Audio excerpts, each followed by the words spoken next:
तो नमस्कार दोस्तों, भोजपुरी में आप लोगों को बहुत बहुत स्वागत है। पावर स्टार पवन सिंह का एक सॉन्ग जो कि 3 घंटा पहले आ चुका है पावर स्टार के अपने चैनल पर। ये सॉन्ग आप लोग देख सकते हैं, जड़ा स्पेशल सॉन्ग होगा।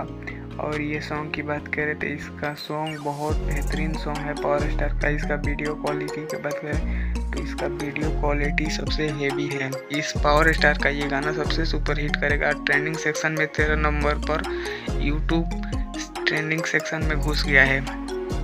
गाने को हुआ 3 घंटा हुआ है। आप लोगों को देखने को मिल जाएगा कि ट्रेंडिंग सेक्शन में घुसकर खूब तबाही मचा रहा है, जो कि 13 नंबर पर अभी पहुंच। तो दोस्तों, पावर स्टार का ये गाना खूब तबाही मचाएगा और पावर स्टार का ये जड़ा स्पेशल सॉन्ग जो कि पूरे तबाही मचाएगा। और तो आप लोगों को बता दें कि पावर स्टार का ये गाना जो कि खूब तबाही मचाएगा और जड़ा स्पेशल ये सॉन्ग है, जो कि पावर स्टार इसमें रोमांटिक मूड में नज़र आ रहे हैं। और पावर स्टार पूरे इस गाने को जो कि गाए हैं और बहुत बेहतरीन का पोस्टर भी रात को रिलीज हुआ था और गाना भी सुबह आ गया।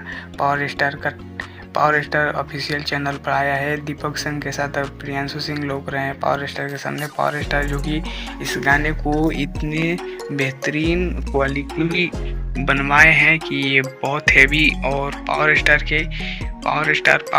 रही है पावर स्टार के बारे में। तो इस गाने को बता दें कि बीने बिहारी ने लिखा है और प्रिंस प्रियदर्शी इसका गाने का लिरिक्स बनाया है, जो कि आप लोगों को देखने को मिलेगा। ये बहुत बेहतरीन